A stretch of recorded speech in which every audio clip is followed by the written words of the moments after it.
All rise, veuillez vous lever.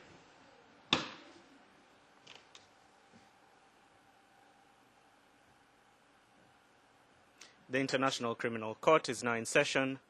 L'audience de la Cour pénale internationale est ouverte. Please be seated. Veuillez vous asseoir.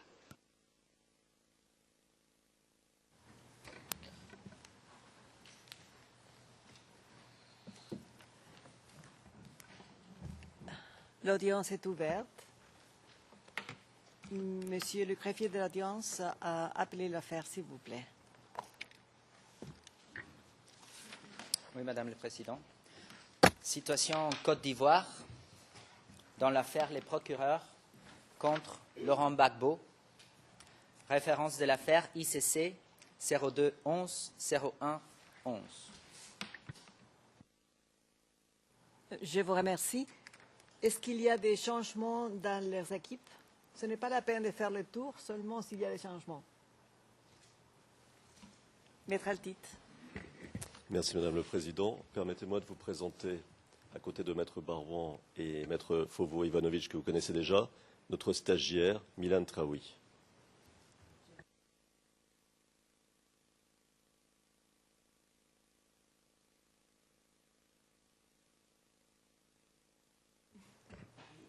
Bonjour. Pour le bureau du Conseil public pour les victimes, Mademoiselle Ludovica Vetruccio, juriste associée. Merci. Je vous remercie. Bon, s'il n'y a plus de changements annoncés, nous pourrons continuer avec la présentation du procureur. Monsieur Dutertre, vous avez la parole. Bonjour Madame la Présidente, bonjour Madame le juge, bonjour Monsieur le juge. Je vous remercie.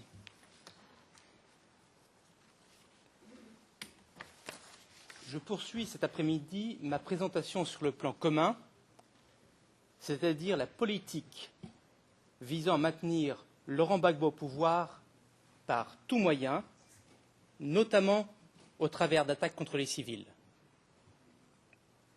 J'ai déjà illustré hier que Laurent Gbagbo n'avait pas l'intention de quitter le pouvoir, quel que soit le résultat du scrutin, et qu'il avait fait des préparatifs pour rester au pouvoir, notamment en légitimant, dès avant l'élection, l'usage de la violence contre ses opposants.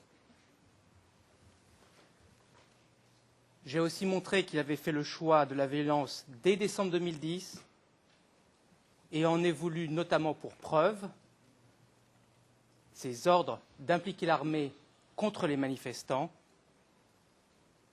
ainsi que les déclarations et les actes des membres de son organisation. Et je m'étais justement arrêté, Madame la Présidente, honorable juge, au moment où j'allais démontrer que les membres de l'organisation de Laurent Gbagbo partageaient l'option de Gbagbo pour la violence. Car tous ces membres, non seulement sont déterminés à le maintenir au pouvoir, mais ils partagent activement l'option de Gbagbo pour la violence. C'est tout d'abord clair au niveau du gouvernement, au sein duquel les manifestants sont littéralement considérés comme des ennemis. Les minutes du Conseil du gouvernement du 22 février 2011 mentionnent ainsi qu'il faut, je cite, utiliser plutôt le terme terroriste pour les manifestants. Fin de citation. Incidemment,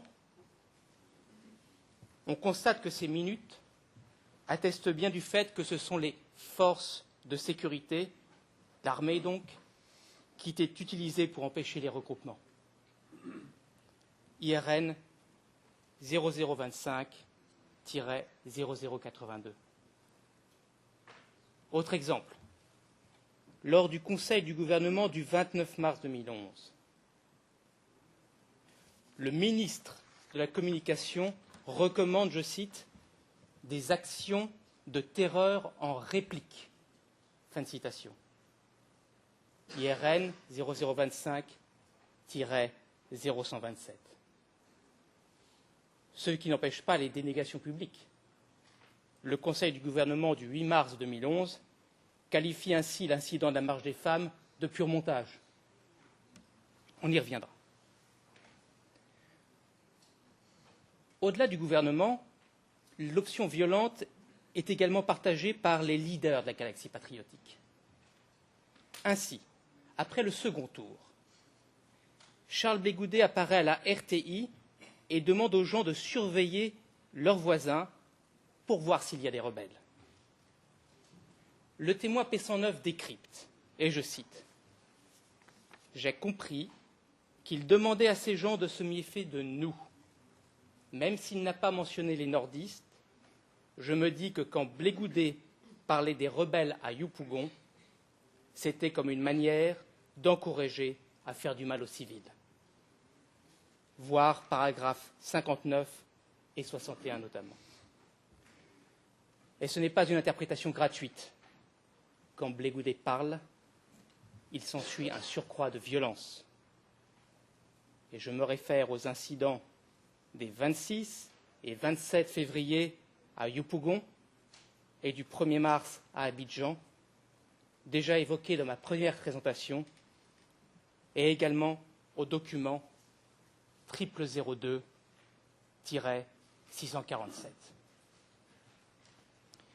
Blé Goudet assume du reste sans état d'âme.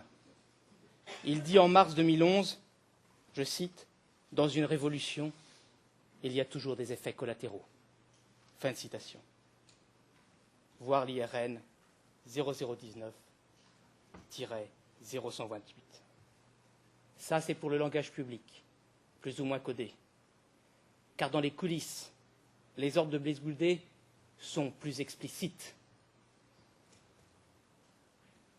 P44 relate que les leaders de la galaxie patriotique, tels Serge Cassis ou Jean-Yves Dibaupieux, recevaient, je cite, les ordres de Blé Goudet, et ils partaient sur le terrain, ils donnaient les ordres à leurs militants. Fin de citation. Ces ordres, c'était par exemple, je cite, « Il faut faire les barrages dans les rues, il faut contrôler les gens, faire la chasse aux hommes qui portaient les gris-gris. » Fin de citation. Car, explique P44, ils étaient considérés, je cite, comme des rebelles, ils venaient du Nord. Fin de citation.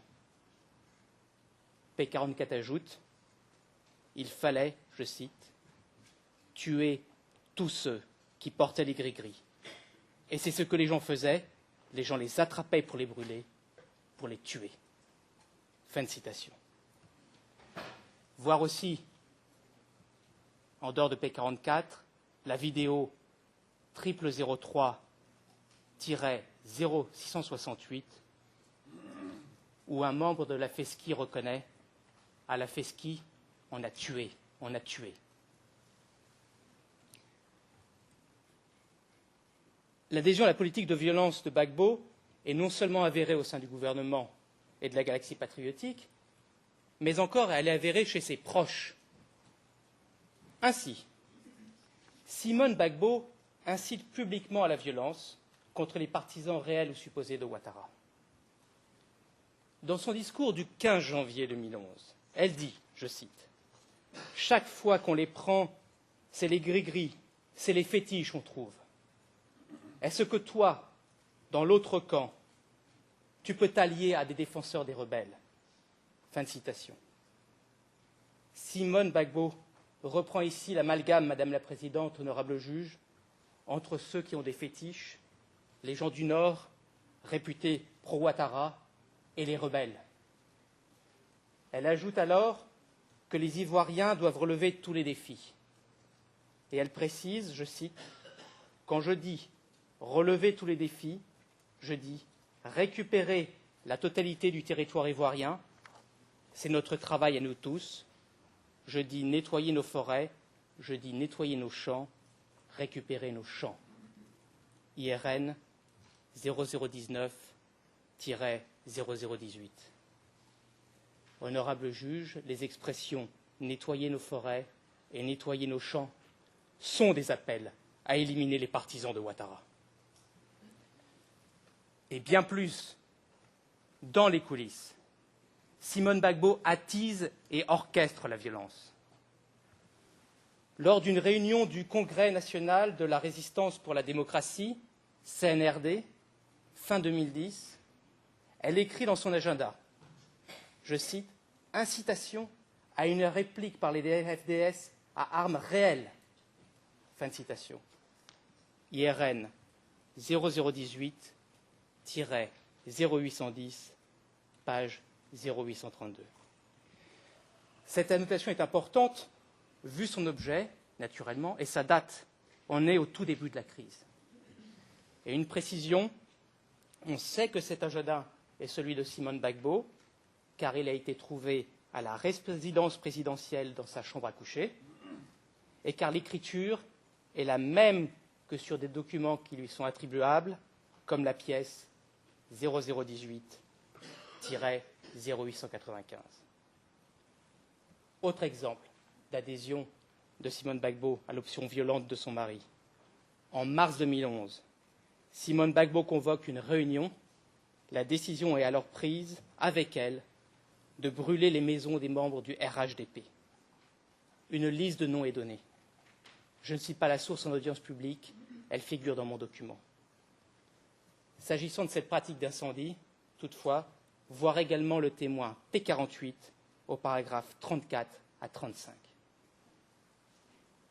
Gouvernement, leader, proche, l'adhésion à la politique de violence est également un fait chez les membres FDS de l'organisation. Ainsi, en février 2011, le commissaire Robé, adjoint de Bipoint, déclare que le SECOS est prêt pour le nettoyage et qu'il attend les ordres. IRN 0021-0843. Et toutes ces personnes complètent ou fournissent à Laurent Gbagbo les moyens armés nécessaires à sa politique d'attaque contre les civils.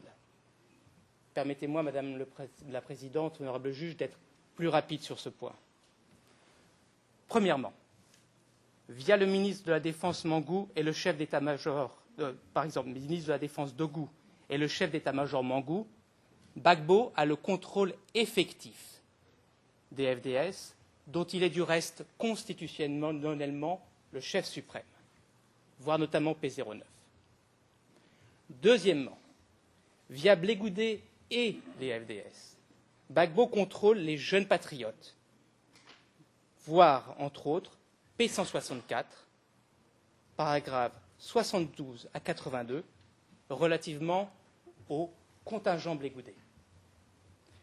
Troisièmement, via les FDS, Gbagbo contrôle les mercenaires étrangers.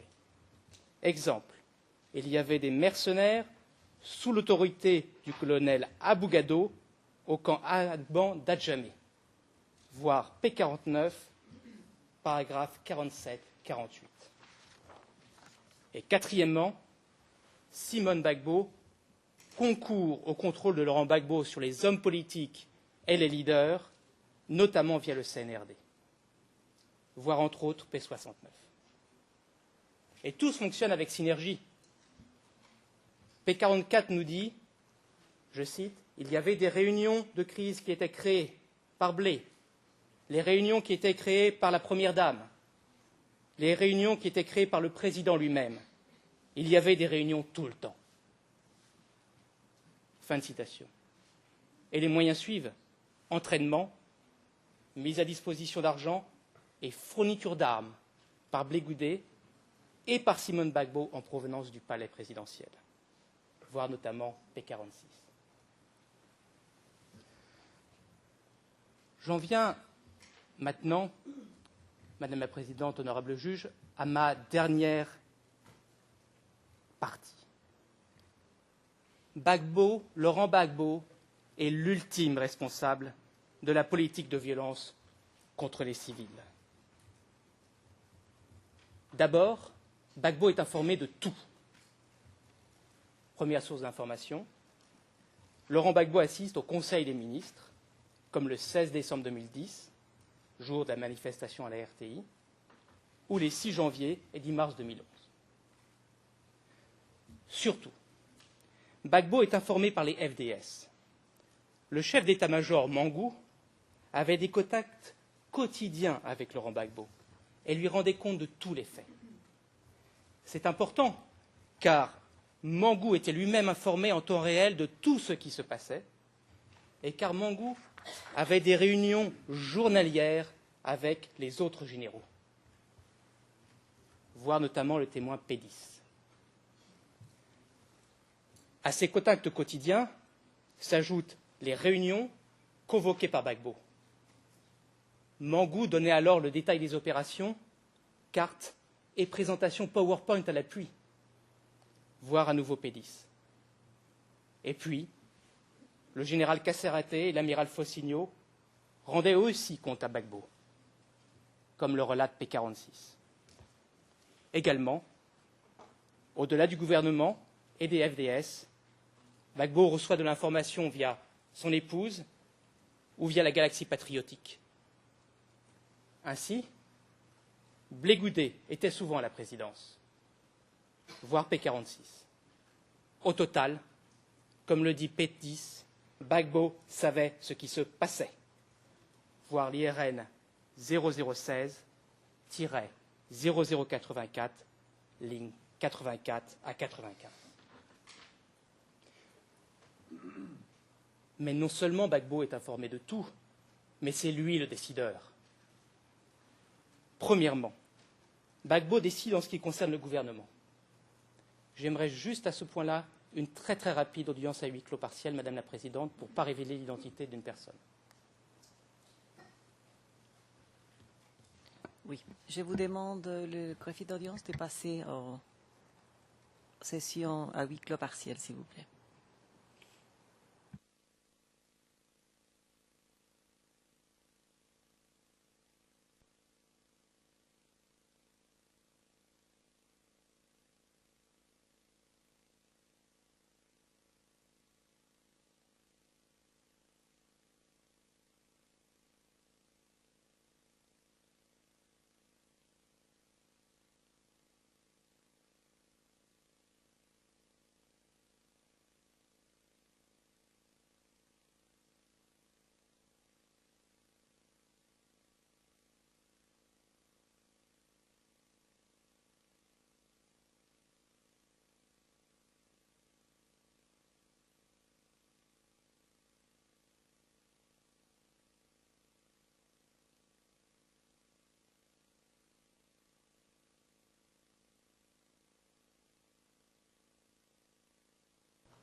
Nous sommes en audience publique, Madame le Président.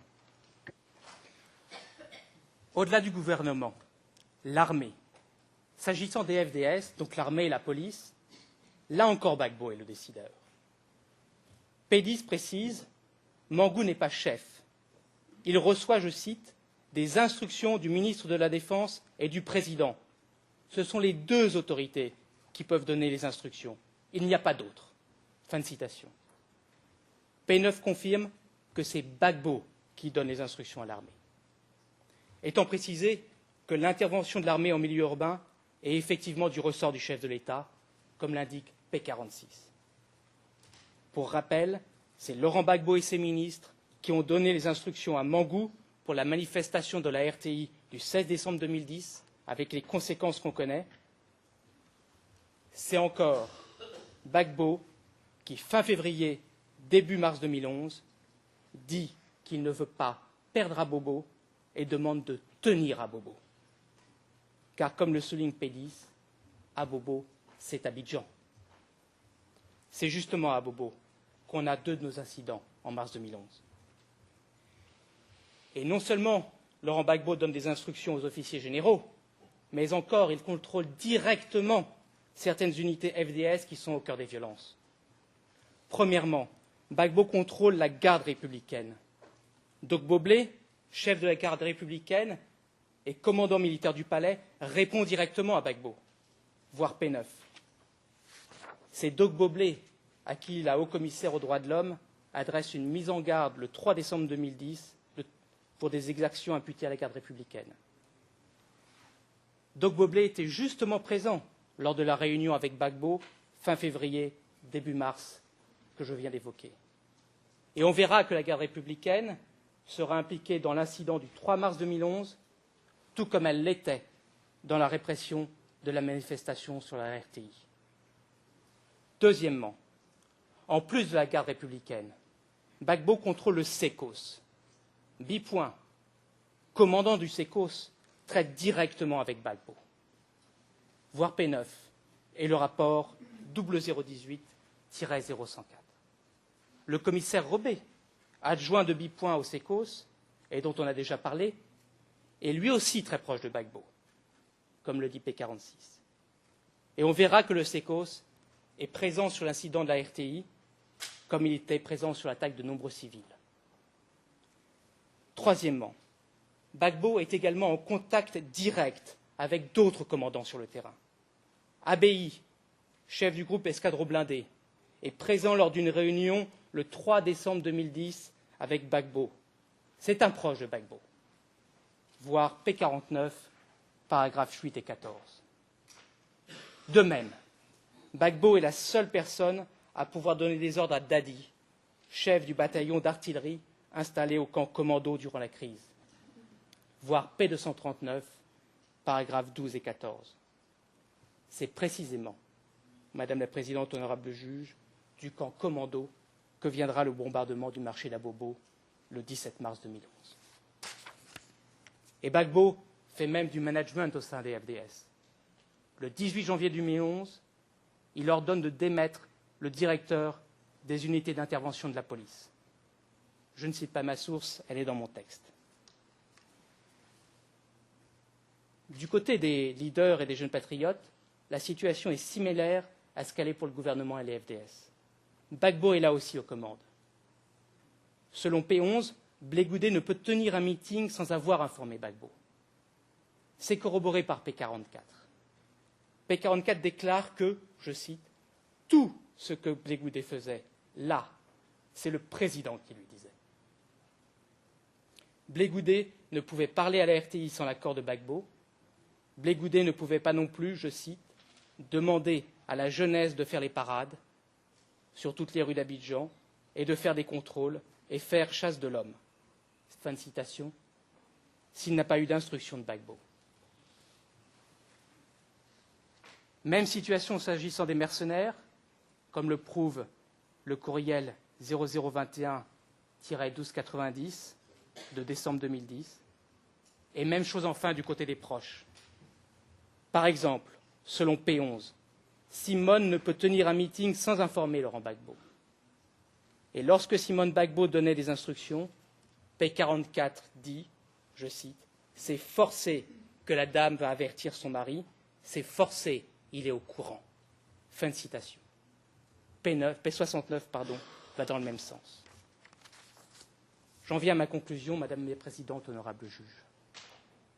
La réalité, c'est qu'on voit que Gbagbo a mis en œuvre des moyens létaux contre les civils. Les préparatifs, les nominations, les déclarations, les ordres, les actions des uns et des autres, toutes ces preuves, directes ou circonstancielles, mises bout à bout, mises en lien les unes avec les autres, montrent l'existence d'une politique de Laurent Gbagbo adoptée par son organisation pour cibler les partisans de Ouattara afin de rester au pouvoir. Une politique qui ne résulte pas d'initiatives erratiques de commandants sur le terrain. Laurent Gbagbo a lancé ses bras armés contre les civils. Il a été l'initiateur et il a été la finalité des actions des membres de l'organisation, à qui il disait, je cite, « Si je tombe, vous tombez aussi ». Le plan commun tourné autour de lui, c'est pour cela, Madame la Présidente, honorable juge, qu'il est aujourd'hui devant vous comme plus haut responsable. Je vous remercie de votre attention. Je vous remercie.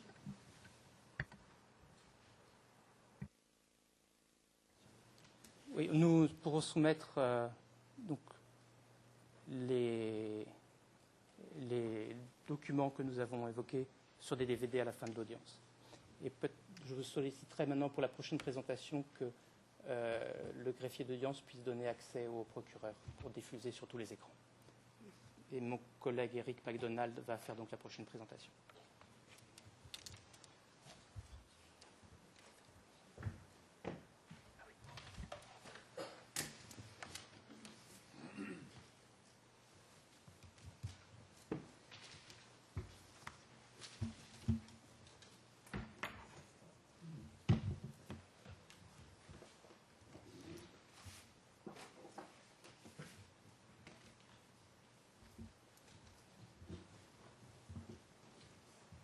Madame la Présidente, honorable juge, je crois qu'il va falloir se mettre sur PC1 pour voir la présentation.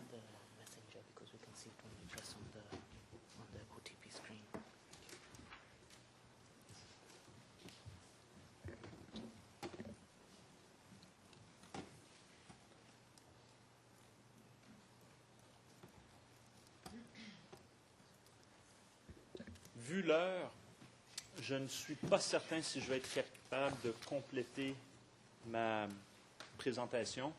Alors, il est fort probable que je devrais faire une pause. Si toutefois je voyais que je pouvais terminer, est-ce qu'on m'accorde quelques minutes additionnelles à cette première heure ou est-ce que vous préférez que je mette un terme à l'heure à 15h30? Écoutez, peut-être c'est mieux si vous commencez et on va voir, parce que peut-être vous aurez besoin de plus que quelques minutes et à ce moment-là, ça serait mieux de suspendre. Mais si c'est seulement 5-10 minutes de plus, j'imagine qu'il n'y aurait pas de problème de continuer, mais peut-être on pourrait voir à la fin comment est-ce qu'on va. Pas de problème, Madame le Président.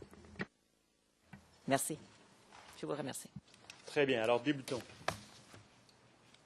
Avant de débuter, j'aimerais juste attirer ou mentionner que je salue au passage notre ancienne collègue, Mme Cécile Madec, qui devait présenter cet événement de la marche sur la RTI, mais qui depuis nous a quittés pour maintenant pratiquer à Paris. Alors, je vais donc présenter le texte qu'elle avait préparé. Ma présentation va donc porter sur les événements qui se sont déroulés au mois de décembre, soit plus précisément le 16 et 19 décembre 2010 à Abidjan. Donc pendant et après l'événement qui est mieux connu comme étant la marche sur la RTI. Les forces pro-Gbagbo ont réprimé cette manifestation dans la violence dans divers quartiers d'Abidjan et ce, jusqu'au 19 décembre 2010. Elles ont tué, rappelons-le, des chiffres conservateurs d'au moins 54 personnes, blessé grièvement au moins 54, ainsi que violé au moins 17 femmes et jeunes filles. Lors de cette présentation, je parlerai tout d'abord du contexte entourant la marche, les mesures prises par les forces pro-Gbagbo et leur déploiement pour bloquer les manifestants. Je vous montrerai ensuite les points de rassemblement et les routes empruntées par les manifestants. Enfin, je décrirai les différents crimes commis contre la population civile d'Abidjan entre le 16 et 19 décembre. Alors, pour ce faire, je vais utiliser un support visuel afin de faciliter la localisation des lieux que je vais décrire. Alors, le premier plan, vous pouvez voir dès à présent le premier plan apparaître sur vos écrans, qui représente une vue d'ensemble d'Abidjan avec quelques indications de lieux, dont l'emplacement de la RTI, qui est identifié par une petite tour. Les 13 et 14 décembre 2010, M. Guillaume Soro, le premier ministre de M. Ouattara, a invité la population à prendre part à une marche pacifique afin de libérer la RTI et d'installer un nouveau directeur.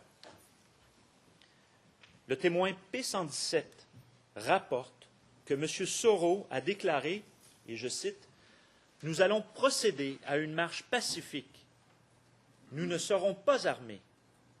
Alors pourquoi avoir peur ?» Il s'agit du paragraphe 24 de la déclaration du témoin 117. La libération de la RTI était un objectif important. Pourquoi? La RTI est le principal média de l'État ivoirien. D'après le témoin P69, les médias de communication comme la RTI sont des endroits stratégiques qui font partie du poumon de l'État. Au lendemain des élections, la RTI était toujours sous le contrôle de M. Gbagbo, qui l'utilisait comme un instrument de propagande. Rappelons que déjà en 2004, M. Nebou, le conseiller spécial de M. Gbagbo, avait souligné son importance et soutenu que la RTI devait s'interdire de faire la promotion de tout ce qui est rebelle et défie l'autorité de l'État. Je vous réfère à l'ERN 0025-0722 à la page 0723. L'importance de la RTI ressort également des propos tenus lors du Conseil des ministres du 15 mars 2011, où la RTI était félicitée pour sa promptitude à l'information et il était suggéré que tout journal qui parle des deux présidents soit sanctionné. ERN 0025-0113. En somme, M. Gbagbo ne pouvait en aucun cas perdre le contrôle de la RTI. Perdre le contrôle de la RTI et perdre le contrôle de l'information qui rejoint l'ensemble des citoyens de la Côte d'Ivoire. Vu son caractère stratégique, la RTI était toujours gardée par des gendarmes et des militaires. Au moment de la manifestation, ce dispositif a même été renforcé. Et pour ce faire, je vous réfère au témoignage ou la déclaration, du témoin P69. Dans la journée du 15 décembre 2010, un haut gradé de M. Gbagbo a déclaré sur les ondes même de la RTI que quiconque sortirait pour se rendre à la marche serait dans de, et entre guillemets, sales draps. Pour le témoin P117, les mots utilisés étaient très forts et impliquaient que quiconque sortirait pourrait être tué. Il le mentionne au paragraphe 21 de sa déclaration. Le 15 décembre au soir, le témoin P10 relate que le chef d'état-major, Mangou, a convoqué une réunion avec le haut commandement des FDS afin de discuter des mesures qui devaient être prises en vue de la manifestation annoncée et des instructions qu'il avait reçues de Laurent Gbagbo, du ministre de la Défense et du ministre de l'Intérieur. Le directeur général de la police a ensuite exposé les mesures à prendre. Je vous réfère à l'ERN 0016-0130 et aux lignes 563 et suivantes. Comme résumé par le témoin P9, il fallait empêcher tout accès à la RTI. Le témoin P10 explique que les forces pro-Gbagbo devaient être positionnées autour de la RTI et dans d'autres quartiers d'Abidjan pour encadrer la manifestation. Les manifestants ne devaient pas franchir les barrages dressés, ils devaient être repoussés, voire dispersés, avant même qu'ils ne puissent se rassembler. Alors, les références sont dans notre texte. En temps normal, ce sont la police et la gendarmerie qui sont chargés des opérations de maintien de l'ordre lors de manifestations civiles. L'armée ivoirienne, équipée d'armes de guerre, n'est absolument pas formée à encadrer ces manifestations. Cependant, le témoin P9 expose qu'en décembre 2010, M. Gbagbo a ordonné à l'armée ivoirienne de prêter main forte aux forces de l'ordre contre l'avis même des chefs des FDS. C'est pourquoi le témoin P10 explique que lorsque le directeur général de la police a exposé les instructions, il a demandé le renfort de la gendarmerie, mais aussi de l'armée et du SECOS. Le témoin P9 explique que cette opération de maintien de l'ordre était une opération militaire conjointe coordonnée par l'état-major général des forces armées. Le témoin P10 confirme que le chef d'état-major Mangou tenait Laurent Gbagbo informé des événements.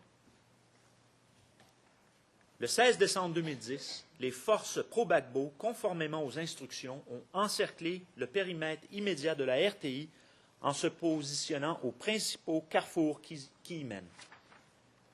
Les carrefours apparaissent maintenant au plan numéro 2 et sont identifiés à l'aide d'un X rouge. Les références ERN des plans 2 à 5 sont indiquées sur chaque plan et ne seront donc pas mentionnées oralement.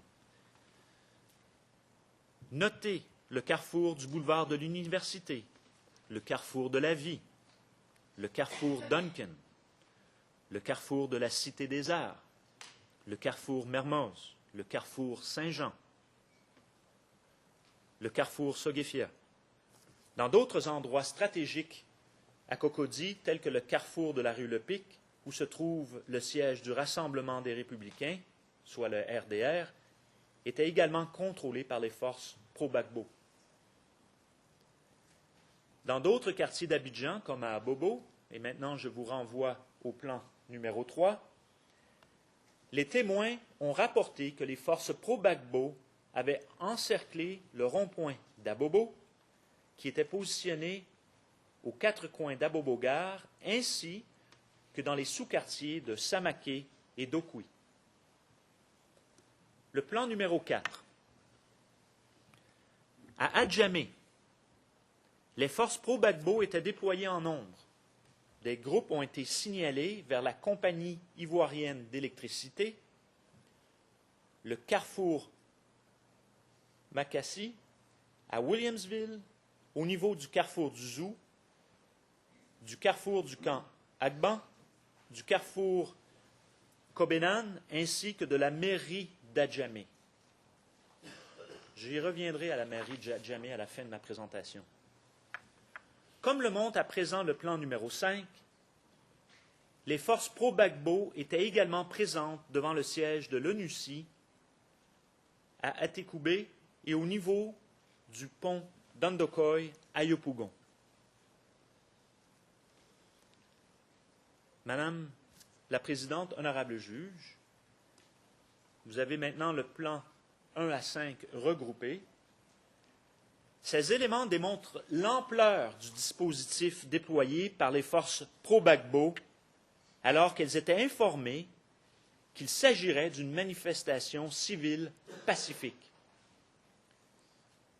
Un email envoyé à la secrétaire particulière de Mme Gbagbo, Simone, résumant les discussions tenues lors de réunions de sympathisants de M. Ouattara, prévenait de la qualité de civils des manifestants décrits comme la population. Et je vous réfère à l'ERN 0018 0441. Cette information est confirmée par les témoins que l'accusation a interviewés. Et je vous réfère aux témoins P106, P107, P109, P112,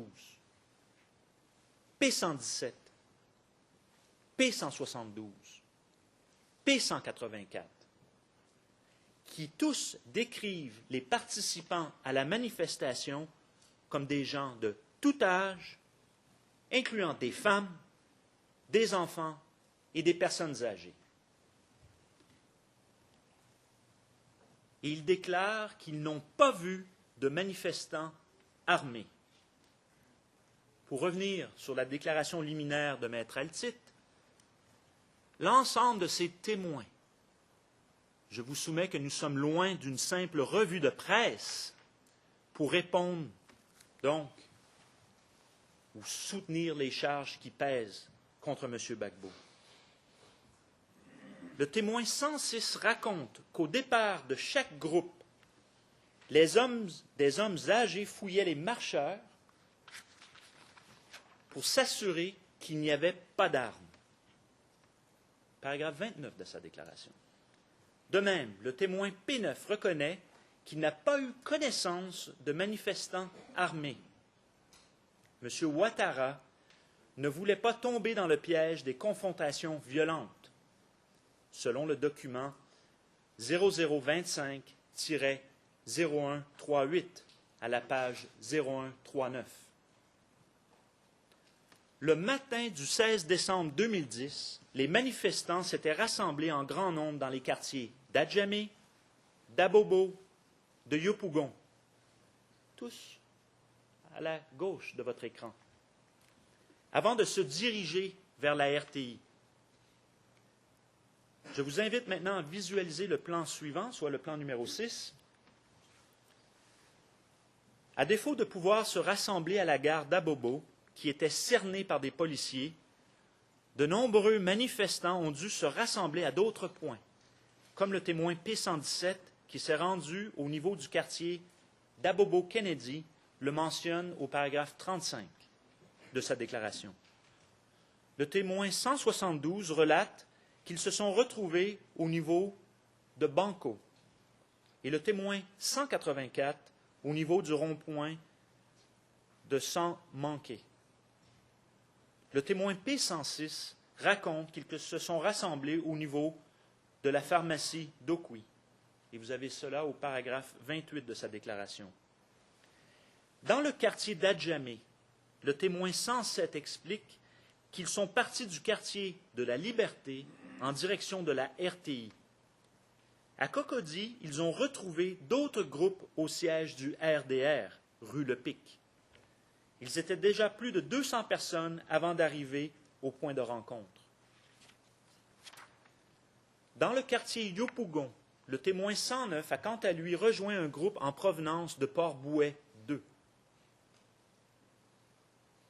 En réponse à ces manifestations, les forces pro-Gbagbo ont mis en œuvre les instructions reçues de l'état-major. Par exemple, vers 9h30 le matin, les commandants Bakgro du groupement CRS-1, alias Nimbus, a donné l'ordre de nettoyer la route Zou-Samaké, qui est l'axe principal reliant Abobo à Cocody, et je cite, « rentrer franchement dans la foule ». Malgré le dispositif déployé, le témoin P10 rapporte que les manifestants en provenance d'Abobo et d'Adjamé ont franchi les barrages du carrefour du Zou et du carrefour du camp Agban. Il explique que le chef d'état-major a alors donné instruction d'envoyer des renforts au carrefour de la Vie, qui était le dernier avant ceux de la RTI. Madame la Présidente, dès le début des rassemblements, certains éléments pro-Gbagbo ont tenté de dissuader les partisans de M. Ouattara de participer à cette marche et les ont prévenus qu'ils seraient tués s'ils s'entêtaient à le faire. Le témoin 109 a été averti par un gendarme que s'il se rendait à la marche, il allait se faire tuer, entre guillemets, cadeau.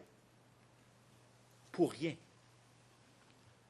Les témoins 112 et 117 racontent que des policiers les ont également prévenus qu'ils devaient rebrousser chemin, car ils allaient rencontrer un autre groupe qui était déjà en train de tirer et ils allaient se faire tuer.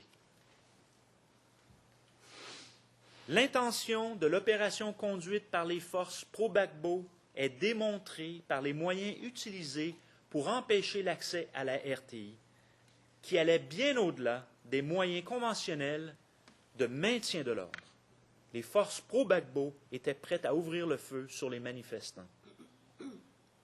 Je vais à présent décrire les crimes commis par les forces pro-Gbagbo à l'endroit des civils dès le début de la manifestation. Alors, pour faciliter leur visibilité, chaque crime sera localisé sur les plans successifs et par couleur selon sa nature. Pour cette section, nous allons donc afficher les plans de 8 à 10. Le plan numéro 8. À Abobo, le témoin P117 raconte que dès, et ceci viendra à une certaine importance, l'heure, le début de la manifestation, j'y reviendrai à la fin de ma présentation, dès 5 heures du matin, les tirs avaient commencé dans tous les quartiers. Au niveau du rond-point d'Abobo et d'Abobo-Gare, les policiers tiraient dans tous les sens pour empêcher les rassemblements. Partout où il y avait des rassemblements, les policiers tiraient. Amnesty International rapporte d'ailleurs que les FDS ont tué au moins 6 personnes non armées dans le quartier d'Abobo en lançant des grenades lacrymogènes ou en ouvrant le feu. Je vous réfère à la pièce 003-0745. À Adjamé, maintenant le plan numéro 9, un homme rapporte que des miliciens de la Fédération étudiante pro-Gbagbo, la FETCHI, et des mercenaires les avaient encerclés au niveau du quartier Payet, faisant de nombreux blessés. Un autre homme rapporte qu'aux environs du camp Agban, ils ont été encerclés par les FDS qui ont lancé des grenades et tiré sur la foule. Son fils a été blessé et enlevé. Le témoin 112 rapporte que les policiers ont commencé à leur tirer dessus par balles et par grenades au niveau de Makassi, car les manifestants résistaient au gaz lacrymogène. Il a vu 4 personnes blessées. Gaz lacrymogène. Nous allons revenir à la fin. Au niveau d'Adjamé-Williamsville, le témoin P117 raconte que les policiers ont lancé des grenades lacrymogènes alors que la fumée les empêchait de voir. Les policiers ont tiré sur la foule et lancé des grenades. Sans pouvoir donner de chiffre exact, le témoin P117 a vu beaucoup de personnes se faire tuer. Au niveau d'Adjamé-Liberté, le témoin 109 relate qu'il a entendu des tirs venant de partout et a vu une personne grièvement blessée par balle. Un compte-rendu de la police dénombre à lui seul 7 décès et 13 blessés à Adjamé, suite aux interventions des forces pro-Gbagbo. Je vous réfère à cette pièce, car elle a son importance, elle est concomitante, malgré que la copie que nous avons a été reçue au ministère de l'Intérieur ou de la Défense de mémoire au mois de janvier. Mais si vous regardez le rapport, ce rapport, il est daté de la journée en question. Et on retrouve l'ERN à 0010-0028. On y mentionne, entre autres, les gaz qui ont été utilisés. Plus les manifestants se rapprochaient du périmètre de la RTI, plus la répression s'intensifiait. Le plan numéro 10, à Cocody, au niveau du carrefour Duncan, le témoin 106 témoigne que son groupe de marcheurs s'est fait attaquer par les jeunes de la FETCHI et des mercenaires. Ils ont lancé des lacrymogènes, des grenades et tiré avec leurs kalachnikovs. Les FETCHI criaient, et je cite, au paragraphe 34 de sa déclaration, « Tuez-les, frappez-les, tuez-les ». Le témoin 106 a vu des gens blessés par balles et par des éclats de grenades. Lui-même a été blessé au bras. Au carrefour de la vie, toujours à Cocody, les FDS ont également tiré sur les manifestants. Un témoin raconte que suite à ces tirs, son frère a été arrêté. Depuis ce jour, il a disparu.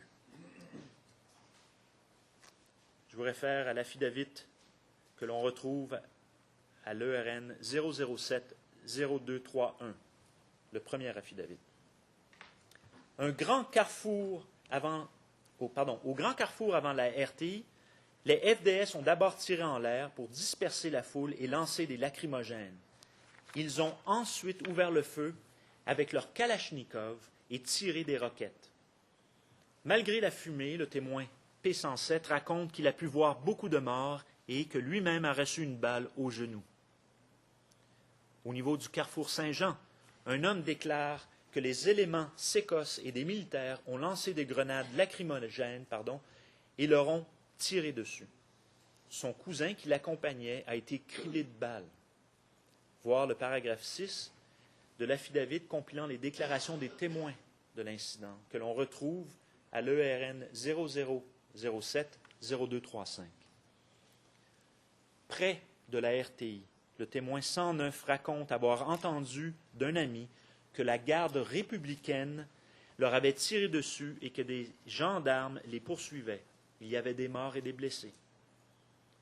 Les témoins 107 et 117, ainsi qu'un témoin de l'affidavit 1, ont déclaré que leurs groupes respectifs avaient pourtant levé les bras en l'air pour signifier aux forces pro-Gbagbo qu'ils n'étaient pas armés. Madame la Présidente, honorable juge, je vais maintenant mettre en lumière les crimes commis par les forces pro-Gbagbo dans les heures et les jours qui ont suivi la manifestation. Car en effet, alors que les manifestants se dispersaient, les forces pro-Gbagbo les ont pourchassés et ont mené une véritable campagne de persécution contre toute personne perçue comme soutenant M. Ouattara, et ce dans les différents quartiers d'Abidjan. Ainsi, des assassinats, des viols, des actes inhumains ont été commis, tous motivés par l'appartenance ethnique, religieuse ou politique, supposée ou avérée des victimes.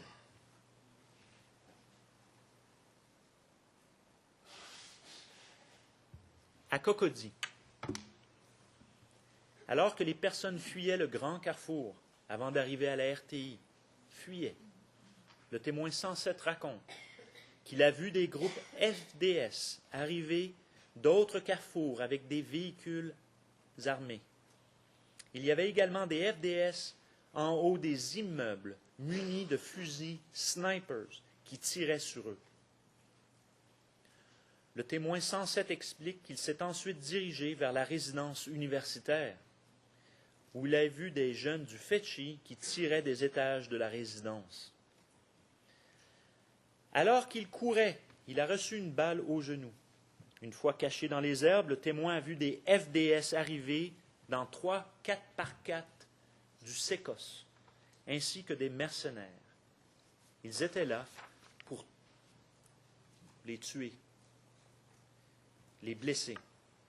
4 personnes ont été tuées sous ses yeux. Un article de Human Rights Watch rapporte qu'au niveau de Riviera 2, toujours à Cocody, un groupe de jeunes du Fetchi, avec des membres du Sécos, ont poursuivi, battu et exécuté un jeune qui passait.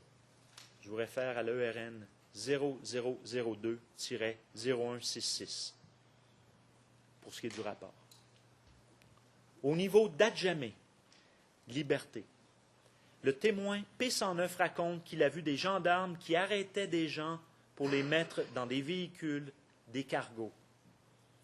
Au niveau d'Adjamé-Williamsville, les témoins P112 et P117 expliquent que les policiers se sont mis à pourchasser les manifestants qui fuyaient en direction du cimetière de Williamsville ou des 2 plateaux à Cocody, et ce pour les arrêter. Les témoins 112 et 117 ont chacune été arrêtés par des policiers et mises dans un cargo, puis emmenées à l'école de police à Cocody. La témoin 112 explique que la plupart des personnes arrêtées étaient de l'ethnie Dioula et soutenaient M. Ouattara. Les policiers avaient tellement battu certains hommes qu'ils avaient les jambes cassées. La témoin 117, relate son arrestation et raconte qu'elle a supplié un policier de la laisser partir, mais qu'il lui avait répondu et je cite, « C'est vous qui essayez de déstabiliser ce pays. On vous a défendu de sortir, vous avez refusé et vous êtes sortis. Il y a un président et c'est Gbagbo. » Elle rapporte également qu'un policier a aussi affirmé aux hommes dans le cargo que c'est le président qui avait donné l'ordre de les tuer. Avant de les emmener à l'école de police, les cargos ont fait le tour des quartiers pour attraper d'autres personnes, d'autres civils, plus de gens.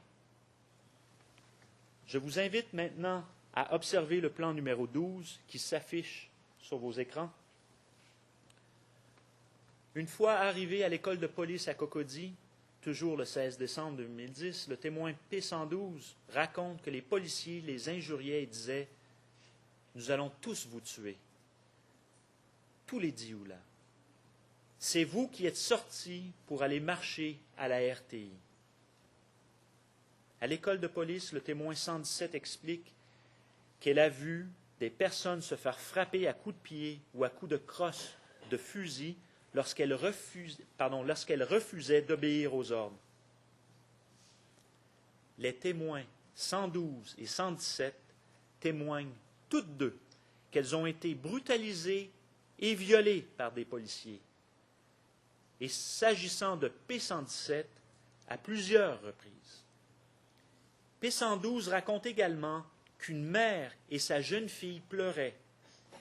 La mère décriait qu'elles avaient détruit sa fille et emporté sa virginité. Avant de violer le témoin P117, le policier lui a déclaré que Simone Gbagbo leur avait demandé de violer toutes les femmes qui étaient à la marche et s'il ne pouvait pas les violer, de faire entrer un bâton par devant. Le policier qui a violé le témoin P112 lui a dit que les Dioula avaient cherché tout ce qui leur arrivait. Madame la Présidente, honorable juge, je crois que je vais arrêter ici et poursuivre après la pause. Je vous remercie. Je vous remercie. On va suspendre l'audience et revenir à 4 heures. All rise, L'audience est Bible levée.